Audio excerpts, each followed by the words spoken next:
Dear students, in this class, we are going to continue with nature of history. So in the previous class, we were learning about certain facts regarding nature of history. This class is a continuation of the previous class. அன்புக்கினிய மாணவர்களே, இந்த வகுப்பில் நாம் வரலாற்றின் தன்மையை பற்றி படிக்க இருக்கின்றோம். கடந்த வகுப்பில் வரலாற்றின் சில தன்மைகளை பார்த்தோம். இந்த வகுப்பில் அதன் தொடர்ச்சியாக வரலாற்றின் தன்மைகளை பற்றி ஆராய இருக்கின்றோம். One important aspect regarding nature of history is certain historians consider that history repeats itself, while others vehemently defy the fact that history repeats itself. They affirm or they assert that history does not repeat. People who say that history repeats, history has a tendency to repeat, historical facts have a tendency to repeat, point out that man is governed by his own nature throughout the ages. And this basic nature of man has not changed throughout the ages. So they say when we study historical facts, we have a repetition of events being caused by the nature of mankind. Though life has changed, mankind has changed, the basic nature of man has not changed. And hence, we see wars repetitively happening in the world. Wars were there in the ancient times, in the medieval times, in the modern times. And the way in which the wars are fought have changed. But the basic nature of man, the basic tendency of man has not changed, and hence history repeats itself. We study wars after wars in every ages. And this is true regarding various facts. Immediately after a war, man needs peace. And from ancient to modern times, we have seen history repeatedly showing this tendency. Wars have been followed by a period of peace, a period of search for peace. For example, let's take Ashoka. Immediately after Kalinga War, Ashoka wanted peace. Ashoka wanted to have an empire which was peaceful. In modern times, during the First World War and the Second World War, immediately after the world wars, there was a search for peace from man. League of Nations was established after the First World War. United Nations were established after Second World War. So repeatedly things happen, wars happen, and after wars, people have searched for peace, and it keeps on going on. So people who argue that the nature of history is that it repeats itself argue that events happen. Maybe the personalities may change. The way in which people have fought the wars have changed. The people involved in the events have changed, but the events are same, and hence history repeats itself. And there are many various other factors also, various other ways also, various other examples also, by means of which we can argue that history repeats itself. See, for example, generals have come and generals have gone, but there they have been a transition. They're they have not been able to establish a very a kind of permanent empire, or a kind of their name and fame has not been always permanent.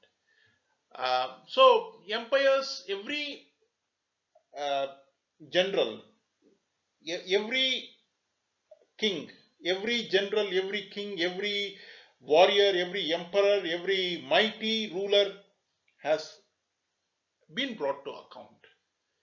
We have examples. We have examples of Alexander, we have examples of Julius Caesar, we have examples of Napoleon, we have examples of Hitler. At one point of time in their life, they have been brought to account. Likewise, history has so many other examples which always tells us man has not changed and hence history has not changed. So, based on the basic human nature of man, the basic nature of man, historians argue that events keep repeating and events they are the same and hence history repeats. But at the same time, there are people who vehemently argue that this is not true. They say that every event is unique, every event is individualistic, and every event is remarkable. Every event is different. The wars are same, but the people involved in the wars are different. The causes for the wars are different. The way in which the war was fought was different. The equipments used in the wars are different. So every event is unique. The war might be the same, but every war has its own trend, its own pattern, its own individualistic trend. And hence, people argue that history does not repeat. See, for example, when we take the example of art, specimens of art and architecture give us, on the whole, at an exterior level, same kind of feeling.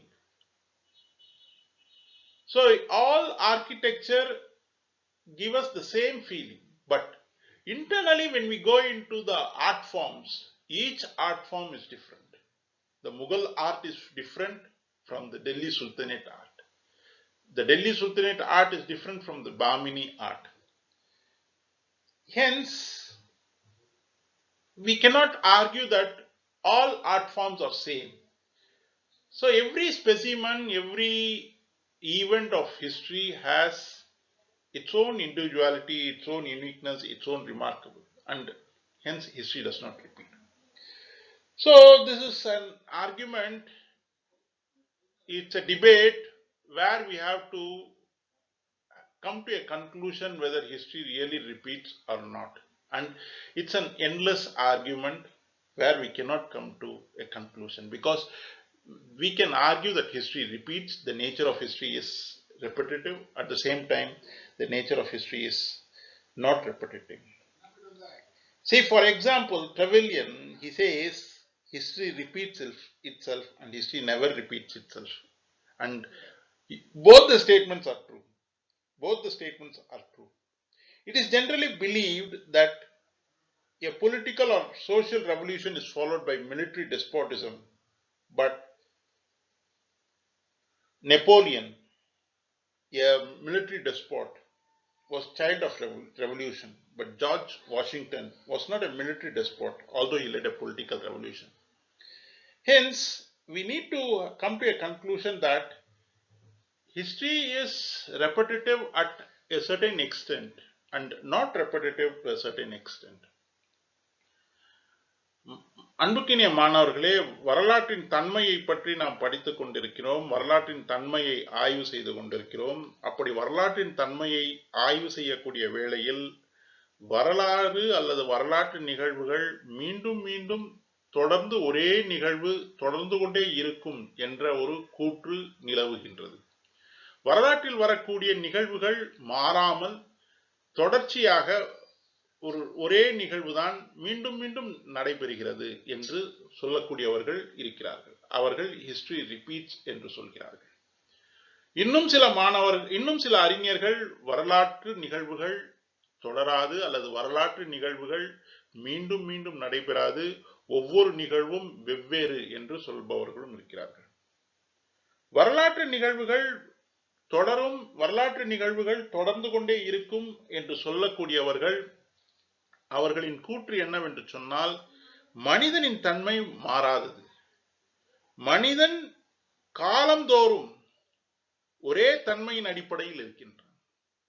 அவனுடைய தன்மை மாறாது என்ற காரணத்தினாலும் அவனுடைய தன்மை ஒரே ஒன்றாகவே இருக்கிறது என்ற காரணத்தினாலும் உலகத்தில் போர்களும் போர்களுக்கு பின் அமைதியும் அமைதிக்கான தேடலும் நிலவுகின்றது.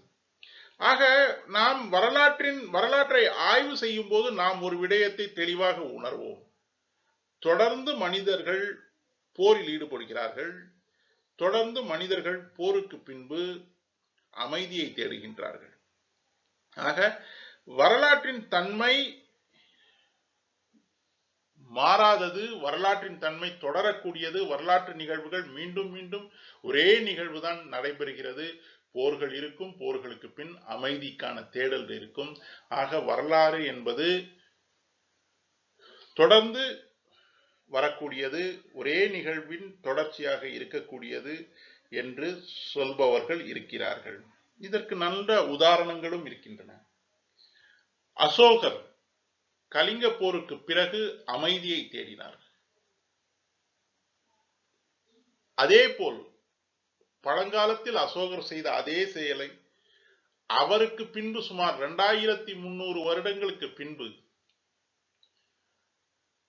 20ஆம் நூற்றாண்டில் முதல் உலகப் போரில் மிகப்பெரிய அழிவு. அந்த முதல் உலகப் போர் அழிவுக்கு பிறகு லீக் ஆஃப் நேஷன்ஸ் என்ற அமைப்பு அமைதிக்காக தொடங்கப்படுகின்றது. அதே போல் இரண்டாம் உலகப் போருக்கு பிறகு ஐநா சபை என்கின்ற அமைப்பு அமைதிக்காக நிறுவப்படுகின்றது. ஆக வரலாற்று நிகழ்வுகள் ஒரே மாதிரியாக தொடர்ந்து கொண்டிருக்கின்றன.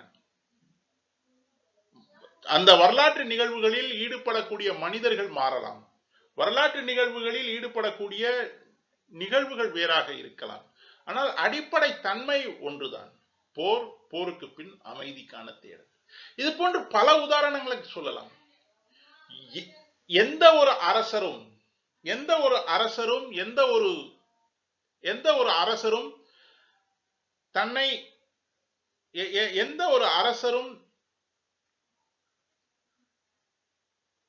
தன்னை என்றென்றைக்கும் நின்று நிலை பெற செய்ய முடிவதில்லை.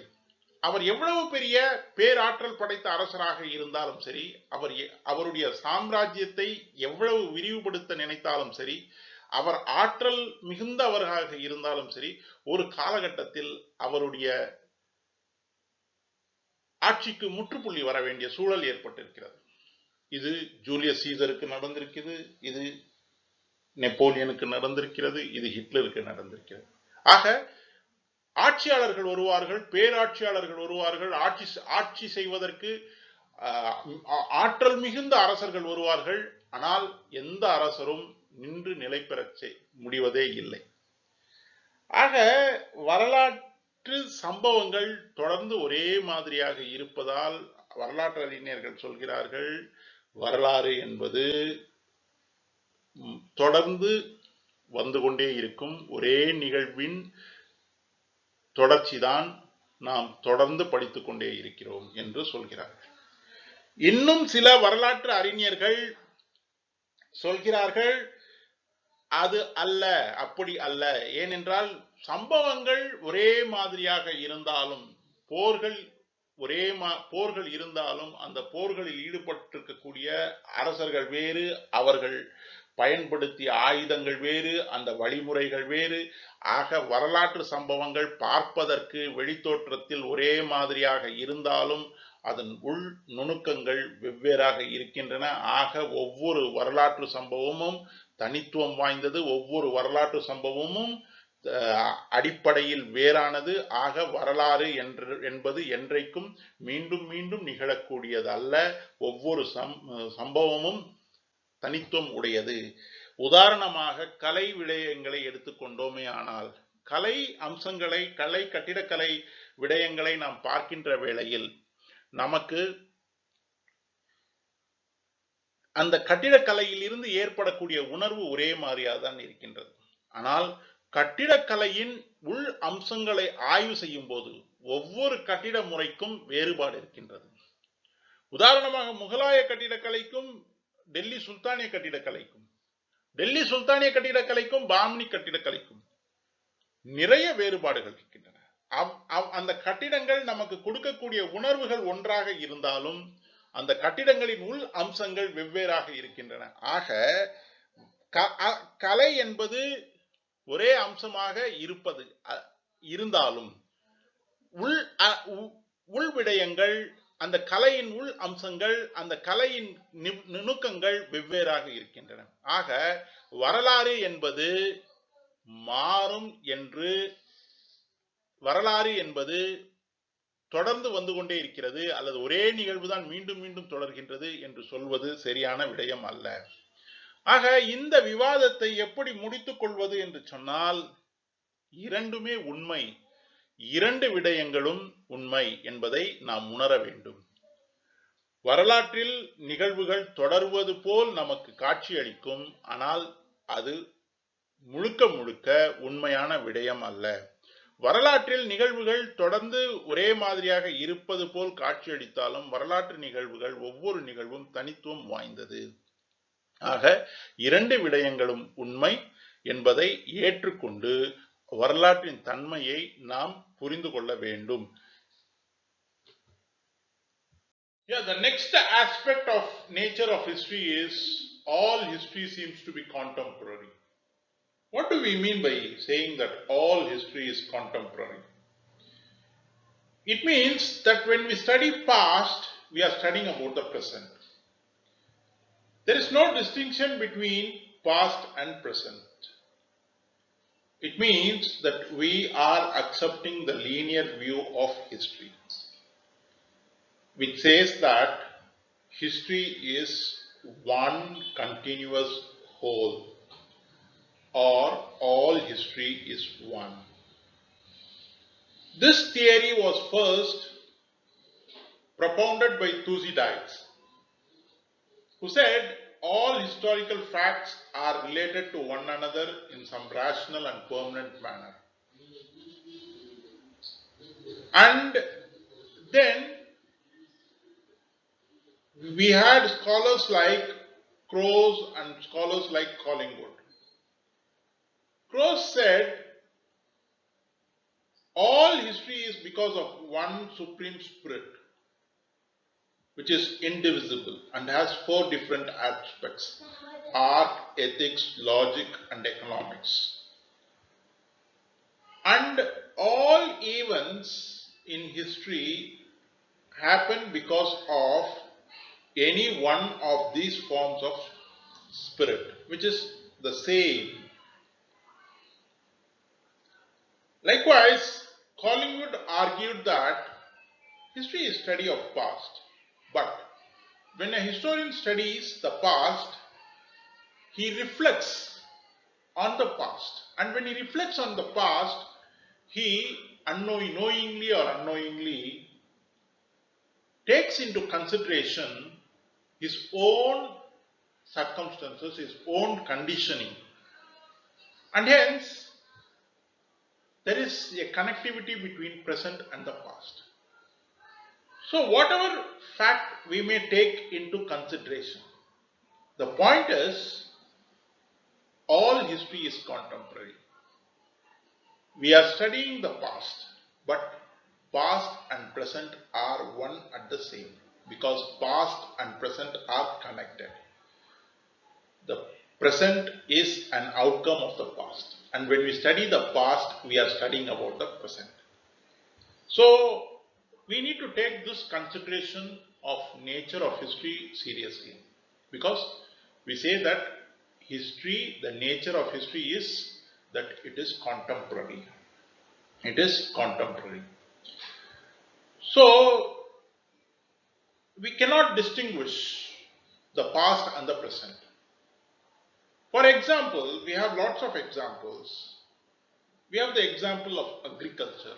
Agriculture in the past ages has been a predominant occupation, and it will always remain a predominant occupation. So when we study about agriculture in the past, we are studying about importance of agriculture today also. We have had scholars like Kautilya and Kalidasa. When we study about Kautilya and Kalidasa, they are relevant even today. So, it cannot be distinguished. Likewise, all scholars or all philosophers of the past are relevant even today. So, history is not study of past alone. History is the study of present. அன்புக்கினிய மாணவர்களே, நாம் வரலாற்றின் தன்மையை பற்றி படித்துக் கொண்டிருக்கின்றோம். வரலாற்றின் தன்மையை போன வகுப்பிலும் படித்தோம். போன வகுப்பில் படிக்கின்ற போது நாம் தெள்ளத் தெளிவாக வரலாறு என்பது, வரலாற்றின் தன்மை என்பது தொடர்ந்து மாறிக்கொண்டே இருக்கும் என்று படித்தோம். அதேபோல் இன்று சற்று நேரத்துக்கு முன் நாம் வரலாறு என்பது தொடர் நிகழ்வுகள் போல் காட்சியளித்தாலும், வெவ்வேறு நிகழ்வுகளாக காட்சியளித்தாலும் அடிப்படையில் அது ஒன்றேதான் என்று சொன்னோம். அதேபோல் அதை மறுப்பதற்கும் வாய்ப்புண்டு என்று சொன்னோம். இப்பொழுது இன்னொரு மிக முக்கியமான தன்மை என்ன என்று சொன்னால், வரலாற்றின் மிக முக்கியமான தன்மை, இன்னொரு தன்மை என்னவென்று சொன்னால், வரலாறு என்பது கடந்த காலம் சம்பந்தமான படிப்பு அல்ல. வரலாறு என்பது சமீப காலம் சம்பந்தமான படிப்பு. எல்லா வரலாறும் சமீப காலம் சம்பந்தப்பட்ட படிப்பு. அப்படி என்று சொன்னால், வரலாற்று நிகழ்வுகள், எல்லா நிகழ்வுகளும் ஒவ்வொன்றோடு ஒன்று தொடர்புடையது. வரலாறு என்பது ஒட்டுமொத்த உலக வரலாறும் ஒரே நேர்கோட்டில் நாம் வரையறுத்து விட முடியும். ஒரு சம்பவத்தின் காரணமாக அடுத்த சம்பவம் நிகழ்வும், அந்த சம்பவத்தின் காரணமாக அடுத்த சம்பவம், அதுபோல் வரலாறு என்பது ஒரு தொடர் சங்கிலியாக வரும். ஆக அந்த தொடர் சங்கிலியில் நாம் கடந்த காலத்தை பற்றி படிக்கின்ற போது நாம் நிகழ்காலத்தையும் படிக்கின்றோம். இதை பல அறிஞர்கள் உறுதி செய்திருக்கிறார்கள். தூசிடைட்ஸ் என்ற கிரேக்க அறிஞர் சொன்னார், உலக வரலாறு முழுவதும் ஒன்றுதான். உலக வரலாறு ஒருங்கிணைந்து பின்னி பிணையப்பட்டிருக்கிறது. நாம் வரலாற்றின் ஒரு பகுதியை பற்றி படிக்கின்ற போது நாம் மற்ற பகுதிகளை பற்றியும் அறிந்து கொள்கின்றோம். ஆக கடந்த காலத்தை பற்றி படிக்கின்ற போது நிகழ்காலத்தை பற்றி படிக்கின்றோம். குரோஸ் என்ற அறிஞர் சொன்னார், மனிதனின் எண்ணம், மனிதனின் சிந்தனை மனித செயல்பாட்டுக்கு அடிப்படையாக இருக்கின்றது. இந்த மனித சிந்தனைக்கு வெவ்வேறு வடிவங்கள் உண்டு, ஆனால் மனித சிந்தனை என்பது ஒன்றுதான். ஆக அந்த மனித சிந்தனை தான் செயல்பாடுகளை நிகழ்த்தியது. ஆக அந்த மனித சிந்தனையின் மூலமாக நடந்த செயல்பாடுகளை நாம் படிக்கின்ற போது நாம் இன்றைய மனிதனை பற்றியும் படிக்கின்றோம். ஆக கடந்த காலமும் நிகழ்காலமும் வெவ்வேறல்ல, ஒன்றுதான். ஏனென்றால் மனிதனின் சிந்தனை தான் வரலாறை உருவாக்கியது. அந்த மனிதனின் சிந்தனை நேற்றும் இருந்தது, இன்றும் இருந்தது. நேற்று மனிதனின் சிந்தனையை உருவாக்கிய சம்பவங்களை நாம் படிக்கின்ற போது இன்றைய மனிதனை பற்றி படிக்கின்றோம். ஆர்ஜி காலிங்குட் என்ற அறிஞர் இருக்கின்றார். ஆர்ஜி காலிங்குட் என்கின்ற இந்த அறிஞர் சொல்கிறார், வரலாறு என்பது நடந்த சம்பவம் மட்டுமல்ல, வரலாறு என்பது அந்த சம்பவத்தை பற்றி வரலாற்று அறிஞரின் கருத்து. இந்த வரலாற்று அறிஞர் என்று சொல்லக்கூடியவர் சமீப காலத்தில் வாழ்கின்றார். அவர் கடந்த காலத்தை பற்றி படிக்கின்ற போது அவர் அறிந்தோ அறியாமலோ சமீப காலத்தில் தனக்கு இருக்கக்கூடிய சிந்தனைகளை செலுத்திதான் கடந்த காலத்தை படிக்கின்றார். ஆக அந்த இடத்தில் கடந்த காலமும் நிகழ்காலமும் பின்னி பிணையப்பட்டிருக்கிறது, பிரித்து பார்க்க முடியாத ஒரு நிலையை அடைகிறது. ஆக வெவ்வேறு கோணங்களில் பார்த்தாலும், ரோஸின் கோணத்தில் பார்த்தாலும், காலிங்குடின் கோணத்தில் பார்த்தாலும், தூசிடைட்ஸின் கோணத்தில் பார்த்தாலும் நாம் ஒரு விடயத்தை உறுதியாக சொல்ல முடியும். அது என்னவென்று சொன்னால், வரலாறு என்பது நிகழ்காலம் சம்பந்தமான படிப்பு. history is contemporary. இது வரலாற்றின் ஒரு அடிப்படை தன்மையாக இருக்கின்றது. இந்த அடிப்படை தன்மையை நாம் புரிந்து கொள்ள வேண்டும். ஏனென்றால் வரலாற்றின் முக்கியத்துவத்தை நாம் உணர வேண்டும் என்றால் இந்த மிக முக்கியமான வரலாற்றின் தன்மையை நாம் புரிந்து கொள்ள வேண்டும். வரலாறு என்பது கடந்த காலத்தை பற்றிய படிப்பு என்று யாராவது சொன்னால் இல்லை, அது நிகழ்காலம் சம்பந்தமான படிப்பு என்பதை நாம் உறுதியாக விவாதிக்க தயாராக இருக்க வேண்டும். வரலாறு என்பது கடந்த காலம் சம்பந்தமான படிப்பு மட்டுமல்ல, வரலாறு என்பது நிகழ்காலம் சம்பந்தமான படிப்பு. அது வரலாற்றின் அடிப்படை தன்மை.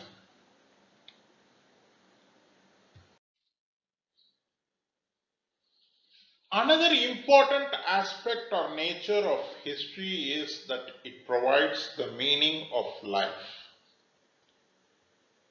In the sense, E.H. Carr, an historian, defines history as an unending dialogue between the present and the past. So an historian is expected to solve questions regarding the past. He raises questions regarding the past and tries to answer them. When he starts studying about the past is dead. The past does not have any meaning. The past is meaningless. But the historian, with the help of his imaginative power, tries to raise the questions regarding past and tries to answer them. And in this process of raising questions regarding the past and answering them, he brings about meaning to the past, meaning to the life of the people in the past, and hence he discovers the meaning of life. மாணவர்களே, வரலாற்று தன்மையில் இன்னொரு மிக முக்கியமான அம்சம் என்னவென்று சொன்னால், வரலாறு என்பது வாழ்க்கையின் பொருளை, வாழ்க்கையின் அர்த்தத்தை நமக்கு உணர்த்தக்கூடிய பாடமாக இருக்கின்றது. E.H. கார் என்கின்ற வரலாற்று அறிஞர் வரலாறை விளக்குகின்ற போது சொன்னார், வரலாறு என்பது கடந்த காலத்துக்கும் நிகழ்காலத்துக்கும் இடையே நடக்கக்கூடிய ஒரு தொடர் உரையாடல். அப்படி என்று சொன்னால் வரலாறு என்பது கடந்த காலத்தை பற்றிய படிப்பு. நிகழ்காலத்தில் வாழக்கூடிய வரலாற்று ஆசிரியர்கள் கடந்த காலத்தை பற்றி படிக்கின்றார்கள். அப்படி அவர்கள் கடந்த காலத்தை பற்றி படிக்கின்ற வேளையில் கடந்த காலம் என்பது உயிரற்ற ஒரு ஜட பொருளாக இருக்கின்றது, அல்லது கடந்த கால தகவல்கள் என்பது உயிரற்ற ஜட பொருட்களாக இருக்கின்றன. ஆனால் அந்த கடந்த கால விடயங்களை ஒரு வரலாற்று ஆசிரியர் கேள்வி கேட்டு அதில் விளக்கங்களை பெறுகின்ற போது அவர் கடந்த கால மனிதர்கள், கடந்த காலத்தில் வாழ்ந்த மனிதர்கள் நமக்கு விட்டு சென்ற செய்திகளை, விட்டு சென்ற பொருட்களை, விட்டு சென்ற அர்த்தத்தை நமக்கு உணர்த்துகிறார். ஆக கடந்த காலத்தை பற்றி ஒரு வரலாற்று அறிஞர் படிக்கின்ற போது, அவர் படிக்க தொடங்குகின்ற போது அந்த செய்தி, அந்த பொருள், அந்த அர்த்தம் உண்மையில் ஒன்றும் இல்லாத சூழியமாக இருக்கின்றது. ஆனால் ஒரு வரலாற்று ஆசிரியர், ஒரு வரலாற்று அறிஞர் அந்த கடந்த காலத்தை தேடி அதில் கேள்விகளை எழுப்பி அந்த கேள்விகளுக்கான விடைகளை காணுகின்ற போது அந்த கடந்த கால மனிதர்கள் உடைய வாழ்க்கையின் அர்த்தம் நமக்கு புரிகின்றது. ஆக வரலாறு என்பது வாழ்க்கையின் அர்த்தத்தை புரிய வைக்கக்கூடிய பாடமாக இருக்கின்றது. இது ஒரு மிக முக்கியமான தன்மையாக இருக்கின்றது. ஏன் வரலாறு படிக்கின்றோம் என்று சொல்லுகின்ற வேளையில் வரலாற்றுக்கு வாழ்க்கையின் பொருளை, வாழ்க்கையின் அர்த்தத்தை, கடந்த கால மனிதர்கள் வாழ்ந்த வாழ்க்கையின் அர்த்தத்தை, விளக்கத்தை நமக்கு உணர்த்தக்கூடிய ஒரு பாடமாக இருக்கின்றது. ஆக வரலாறு என்பது மிக முக்கியமான ஒரு பாடமாக இருக்கின்றது. ஆக கடந்த 2 வகுப்புகளாக வரலாற்றின் தன்மைகளை பற்றி புரிந்து கொள்வதற்குரிய முயற்சியில் ஈடுபட்டிருக்கின்றோம். கடந்த 2 வகுப்புகளாக வரலாற்றின் தன்மையை பற்றி சில விடயங்களை நாம் தெரிந்து கொண்டிருக்கின்றோம். முதலாவது விடயம், வரலாறு என்பது தொடர்ந்து வளர்ந்து கொண்டே இருக்கக்கூடிய பாடம் அல்லது தொடர்ந்து மாறிக்கொண்டே இருக்கக்கூடிய பாடம் அல்லது வரலாற்றின் தன்மை என்பது தொடர்ந்து மாறிக்கொண்டே இருக்கின்றது. இப்படி மாறுவதற்கு அடிப்படையான ஒரு காரணம் என்னவென்று சொன்னால், வரலாறு சம்பந்தமான புரிதல் காலத்துக்கு காலம் மாறுகின்றது. ஆக இது வரலாற்றின் ஒரு தன்மையாக நாம் கற்றுக்கொண்டோம். இரண்டாவது விடயம், வரலாற்று செய்திகள் சார்பு தன்மை உடையதாக இருக்க வாய்ப்புகள் அதிகமாக இருக்கின்றன. அப்படி சார்பு தன்மை இருக்கக்கூடிய காரணங்களாலே வரலாற்றில் மாறுதல்கள் தொடர்ந்து நிகழ்ந்து கொண்டிருக்கின்றது. மூன்றாவது விடயம், வரலாறு தொடர்ந்து வளர்ந்து கொண்டே இருக்கக்கூடிய பாடம். புதிய புதிய கண்டுபிடிப்புகள் வரக்கூடிய காரணங்களால் வரலாறு தொடர்ந்து வளர்ந்து கொண்டே இருக்கும் என்பதையும் நாம் அறிந்து கொண்டோம். அதே போல் இன்று வரலாறு என்பது வெளித்தோற்றத்தில் ஒரே மாதிரியாக அல்லது தொடர்ந்து ஒரே சம்பவத்தின் நிகழ்வாக நமக்கு தெரிந்தாலும், வரலாற்றின் அகத்தை நாம் தோண்டி எடுக்கும் போது ஒவ்வொரு சம்பவமும் தனித்துவம் உடையது, ஒவ்வொரு சம்பவமும் குறிப்பிடத்தக்கது என்பதை உணர்ந்தோம். அதே போல் வரலாற்றை பற்றி நாம் படிக்கின்ற போது நாம் கடந்த கால நிகழ்வுகளை படிக்கவில்லை, நிகழ்கால நிகழ்வை படிக்கின்றோம் என்பதை நாம் உணர்ந்தோம். வரலாற்றின் தன்மை அது கடந்த காலத்தை பற்றிய படிப்பு அல்ல, அது நிகழ்காலத்தை பற்றிய படிப்பு. அதே போல் வரலாறு என்கின்ற அந்த படிப்பின் அடிப்படை தன்மை என்னவென்று சொன்னால், வரலாற்றின் அடிப்படை தன்மை என்னவென்று சொன்னால், அது நமக்கு வாழ்க்கையின் பொருளை விளக்கக்கூடியது. இப்படி வரலாற்றுக்கு பல்வேறு தன்மைகள் இருக்கின்றன. இன்னும் சில தன்மைகளை நாம் வரக்கூடிய வகுப்புகளில் ஆராய்வோம். தொடர்ந்து பயணிப்போம். அடுத்த சில வகுப்புகளில் வரலாற்றின் தன்மைகளை பற்றி படிப்போம். நன்றி. This video was prepared with the help of Professor B. Sheikh Ali Saab's History, Its Theory and Method, published by Macmillan India Limited. இந்த காணொளியை தயாரிப்பதற்கு நமக்கு பேராசிரியர் பி. ஷேக் அலி அவர்கள் எழுதிய history, it's theory and method என்கின்ற புத்தகம் மேக்மிலன் நிறுவனத்தால் பதிப்பிக்கப்பட்ட புத்தகம் மிகவும் உறுதுணையாக இருந்தது. நன்றி.